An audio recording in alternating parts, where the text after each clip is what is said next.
Cabin mate 24 hours study hall and work space mobile app download చేసుకుని ఇప్పుడే మీ cabin book చేసుకోండి. నమస్తే, నేను విజయ్. సో ఇప్పుడు పాకిస్తాన్ పరిస్థితి ఏంటి? ఆపరేషన్ సింధూర్ తర్వాత పాకిస్తాన్ కోలుకోలేకపోతుందా? ప్రపంచం ముందు సమాధానం చెప్పుకోలేకపోతుందా? ఇప్పటి వరకు ఉగ్రవాద శిబిరాల మీద అలాగే వాళ్ళ కార్యాలయాల మీద అటాక్ చేసినటువంటి భారత్ని ఇప్పుడు లేపి తన్నించుకునేటువంటి పరిస్థితి పాకిస్తాన్కి వచ్చేసిందా? ఎస్, నిజంగా దీని గురించి డిస్కస్ చేద్దాం. మనతో పాటున్నారు మాజీ ఇండియన్ ఎయిర్ ఫోర్స్ అధికారి అలాగే వింగ్ కమాండర్గా ఉన్నటువంటి మధుసూదన్ రెడ్డి గారు. సార్ నమస్తే. నమస్తే అండి. సార్, ఎంటైర్ ఇండియాకి ఇవాళ ఒక గుడ్ న్యూస్ అని చెప్పుకోవచ్చు. ఇది దాదాపు మన దేశ చరిత్రలోనే ఎవరు కూడా ఊహించని విధంగా ఒక సూపర్ పవర్గా ఇండియా మారింది అనుకోవచ్చా? ఎస్, సూపర్ పవర్ అని నేను దానికి ఒక పేరు పెట్టే అవసరం లేదండి. But we are very powerful today. The world has recognise, మన ప్రపంచ దేశాలన్నీ కూడా రికగ్నైజ్ చేశాయి ఇండియాకున్న పవర్ ఏంటి, మనం తీసుకున్న యాక్షన్ ఏంటి అగేన్స్ట్ టెర్రరిజం. ప్రపంచం అంతా తెలుసు అండి, టెర్రరిజం ఉంది అని. టెర్రరిజం ఉంది, పాకిస్తాన్ వాళ్ళు టెర్రరిస్టులను పాకిస్తాన్ ట్రైనింగ్ ఇస్తుంది, వాళ్ళని వేరే దేశాలకు పంపిస్తుంది, అన్ని తెలిసి వాళ్ళు ఏం చేయలేకపోయారు. ఒసామా బిన్ లాడెన్ అబోటాబాద్ లో వాళ్ళ centre of their country was being treated like a VIP. ప్రపంచానికి అంతా తెలుసండి. So what we have done, మనం చేసిన యాక్షన్ ఏంటంటే టెర్రరిజాన్ని సమూలంగా నాశనం చేయాలని చెప్పేసి we have become the global leader in fight against terrorism. So we have done these actions. మనం చేసిన యాక్షన్స్ చూసి నాకు చాలా దేశాలు అనుకుంటుండొచ్చు, అరే మేమెందుకు చేయలేకపోయామా, ఇలా మనం కూడా చేస్తుంటే బాగుండేది కదా. That is how all the countries are supporting us. There hardly any country Pakistan support చేసే కంట్రీ ఉందండి వాళ్ళ. ఇంకోటి మీరు అన్నారు చైనీస్ ఎక్విప్మెంట్ వాళ్ళకి మోసం జరిగిందంటే, చైనీస్ ఎయిర్ డిఫెన్స్ సిస్టమ్స్ వాళ్ళ దగ్గర ఉన్నాయి ఏంటంటే ద వెపన్ సిస్టమ్స్. ఏవైతే వెపన్ సిస్టమ్స్ ఉన్నాయో, మనం నిన్న జరిగిన దాడిలో ఆ వెపన్ సిస్టమ్స్ ని డిస్ట్రాయ్ చేశాము. ఇదేంటంటే మన ప్రపంచానికి చూస్తున్నామండి, మనకున్న భారత్ కున్న పవర్ తో ఏ కంట్రీ దగ్గర ఉన్న వెపన్ సిస్టమ్ అయినా మనం అటాక్ చేయొచ్చు with the kind of arsenal we have got today. Sir, ఇప్పటి వరకు not only to Pakistan. Sir, terrorist camps మీద ఒకేసారి ఎట్ ఏ టైమ్ 9 ప్లేసెస్ మీద అటాక్ చేసాం. అదే విధంగా పాకిస్తాన్ నుంచి వచ్చేటువంటి మిసైల్స్ కావచ్చు, ఫైటర్ జెట్స్ కావచ్చు, అలాగే డ్రోన్స్ కావచ్చు, ఎక్కడికక్కడ మనం కూల్చేసాం. ఈ విధంగా గతంలో ఏ దేశమైనా కూడా అటాక్ చేసిందా? ఒకేసారి 9 స్థావరాల మీద, అలాగే వచ్చేటువంటి ఒకేసారి ఫైటర్ జెట్స్ కావచ్చు, మిసైల్స్ కావచ్చు, డ్రోన్స్ కావచ్చు. సో ఈ ఎయిర్ డిఫెన్స్ ఎక్కడైనా ఉందంటారా? ఇలాంటి అటాక్స్ ఎప్పుడైనా జరిగాయి ఇప్పటి వరకు? వెరీ రేర్ అండి, very rare. Especially 9 targets, precision attacks, 23 minutes of operations. Okay, exactly taking on target, మనకు కావాల్సిన టార్గెట్ ని with precision, accuracy, precision, same time 9 targets attack చేయడం. It's a very rare incident.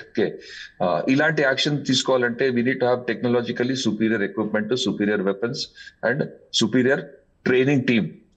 మన దగ్గర ఉన్న ట్రైన్ టీమ్ అలాగ ఉందండి. That we have been training hard, we have been training well. Added to that, మనకున్న weapon systems, lot of support in terms of weapon systems and the aeroplanes and the other equipment, ground equipment, వీటన్నిటి కలిసి it's a mixed operation wherein technology and the man behind the machine అన్ని కలిపి మనం ఆలోచించి చేశామండి. It's very very well planned coordinated attack. It is not only one system of one service, it is different weapon systems of different services used at the same time. Madhusudan Reddy గారు, ప్రతి ఒక్కరు కూడా చిన్నప్పటి నుంచి వింటూనే ఉన్నాం, పాకిస్తాన్కి ఇండియాకి యుద్ధం జరిగింది, మనం చాలా శాంతంగా ఉన్నాం, కొన్ని ప్లేసెస్ని కూడా మనం సాక్రిఫైస్ చేసి వాళ్ళకి వదిలేసాం. అలాగే 1971 వార్లో కూడా మనం చాలా ఈజీగా లైట్ తీసుకున్నాం కాబట్టి పాకిస్తాన్ పదే మన మీద అటాక్ చేస్తుంది అంటున్నారు. సో 71లో, నేనైతే 71లో పుట్టలేదు, అప్పుడు ఎలాంటి వార్ జరిగిందో కూడా నాకు తెలియదు, నాతో పాటు చాలామంది కూడా అవగాహన లేదు. కానీ అప్పటి వారికి ఇప్పుడు జరుగుతున్నటువంటి ఆపరేషన్ సింధూర్కి ఉన్నటువంటి డిఫరెన్స్ ఏంటో క్లియర్ కట్గా కామన్ మ్యాన్కి కూడా అర్థమయ్యేలా చెప్పగలరా? మీకు ఈజీగా చెప్తానండి. మీకు ఇంతవరకు జరిగిన వార్స్ లో స్టార్టింగ్ ఫ్రమ్ మన ఇండిపెండెన్స్ 1948 నుండి తీసుకొని, okay, any war with Pakistan, okay, it has always గెలుపు ఇండియాదే జరిగింది ఇంతవరకు. పాకిస్తాన్ తెలుసు ఆ సంగతి, మనం గెలవలేము భారత్ అని క్లియర్ గా తెలుసు. 1971 war was Bangladesh, liberation of Bangladesh అండి. East Pakistan, west Pakistan separate చేసాం అప్పుడు. Okay, that is how Bangladesh was born, otherwise Bangladesh ఉండేది కాదు. ఓకే, సో ఆ టైంలో వార్ లో again any time when we go to war we know what is the end result, ఏం కావాలి మనకి. ఓకే, 71లో నాట్ ఓన్లీ వాళ్ళ భూభాగం, మనం పాకిస్తాన్ ఆక్యుపై చేసుకున్న భూభాగము ఆర్ 93,000 సోల్జర్స్ వీళ్ళందరినీ వదిలేసామండి. ఓకే, అప్పుడు ఎందుకు వదిలేసాము, మనం ఆ భూభాగం ఎందుకు వదిలేసాం అనేది let's not get in to the discussion. ఆ ఆర్గ్యుమెంట్ ఇప్పుడు ఇక్కడ వేస్ట్ ఈ ప్లేస్ లో. ఓకే, డిఫరెన్స్ అప్పటికి ఇప్పుడు డిఫరెన్స్ ఏంటంటే that was all out war అండి. ఓకే, ఆల్ అవుట్ వార్ అంటే మనం అనుకున్న ఏ బేస్ ని ఏ టార్గెట్ నైనా ఎట్లా అయినా అటాక్ చేద్దామనే ప్లాన్ లో ఉంది. ఇప్పుడు this is not an all out war అండి. ఇప్పుడు మనం చేసే war is very very precise war against terrorism. మనం స్టార్ట్ చేసింది with war against terrorism. Okay, now అది that is spread to war against the military installations. ఎందుకు జరిగింది అది? బికాస్ పాకిస్తాన్ చేసే యాక్షన్స్ ద్వారా వాళ్ళు పడుకున్న పులిని లేపారండి, ఊరికైనా కెలికారు. ఓకే, ఇప్పుడు మనం ఇచ్చిన పంజాబ్ దెబ్బ చాలా గట్టిగా తగిలింది, ఇనిషియల్ దెబ్బ. ఓకే, మళ్ళీ ఒకసారి పంజాబ్ విసిరితే తట్టుకోలేరు వాళ్ళకి తెలుసు ఈ విషయం. ఓకే, ఇప్పుడు ఏ స్టేజ్ లో ఉన్నారంటే వాళ్ళు చేసే యాక్షన్స్ అన్ని నీజర్క్ రియాక్షన్స్ అండి. ఏదో మనం ఇలా చేసాం కదా, మేము కూడా మాకున్న పవర్ చూపించుకున్నాం, మాకున్న ప్రవేశ చూపించుకుందామని ట్రై చేస్తున్నారు. కానీ ప్రతి దెబ్బ కూడా మనం తిరిగి దెబ్బ కొడుతున్నాం వాళ్ళకి. ఆ దెబ్బ చాలా స్ట్రాంగ్ గా తగులుతుంది.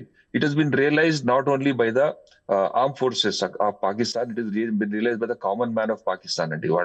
వాళ్ళు రివోల్ట్ చేస్తున్నారు అక్కడ. ఏంటి మీరు చేసే పని ఏంటి, మన చేత కానప్పుడు ఎందుకు మనం యుద్ధం చేస్తున్నాం అని చెప్పి ఒక రివోల్ట్ అవుతుంది అక్కడ. Okay, similarly Balochistan, you know what is happening అక్కడ.